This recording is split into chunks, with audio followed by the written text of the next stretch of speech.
Hello, bachcho. Let's read the given question. The question says a current carrying loop is placed in an uniform magnetic field. The torque acting on it does not depend upon. Option A, shape of the loop. Option B, area of the loop. Option C, value of the current. Option D, magnetic field. So जब कभी भी current carrying loop को we placed in a magnetic field, so it experiences a torque. All right, और वो torque का formula we can write it as to be tau is equals to m bar cross b bar.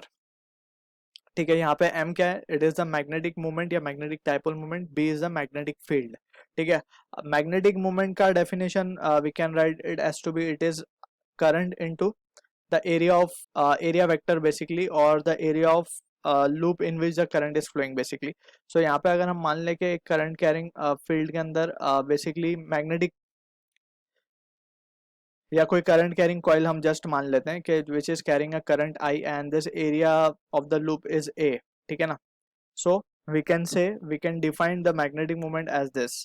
यहाँ पे हम देख सकते हैं कि let's draw it in the horizontal plane for better clarity. Let's say this is the loop और इस loop के अंदर एक करंट फ्लो हो रहा है in the clock anti clockwise direction. ठीक है, सो यहाँ पे we need to calculate the value of this magnetic moment. So by magnitude we can say it is I into A. By calculating direction उसके लिए हमें right hand thumb rule use करना पड़ेगा. So we need to curl the finger in the direction of current so that thumb will give the direction of this area vector कह सकते हैं हम, या फिर मैग्नेटिक मोमेंट कह सकते हैं. दोनों का डायरेक्शन सेम होगा, दैट विल बी दिस.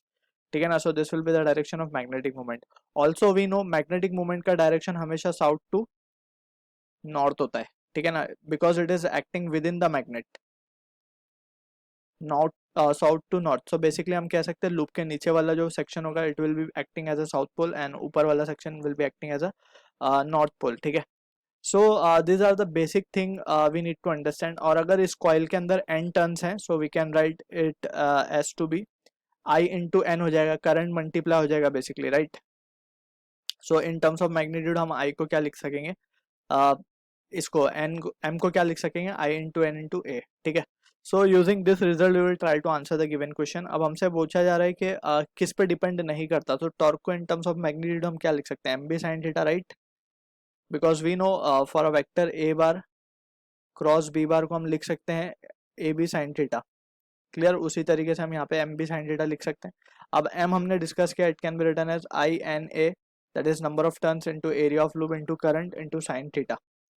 ठीक है, so this can be the value of tau. अब यहाँ पे हम देख सकते हैं कि it is dependent on the area of loop. ठीक, और it is dependent on value of current. It is dependent on this B हमने ली लिखा है यहाँ पे, सो बी वी है आएगा. ठीक है, so it is also dependent on the magnetic field. So shape of the loop कुछ भी हो सकता है. It can be a square loop, it can be a circular loop, it can be a rectangular loop, कोई भी loop चलेगा, just close loop होना चाहिए. ठीक है ना, on which the force is acting. So we can say option A is the answer to the question. I hope you understood the solution. All the best.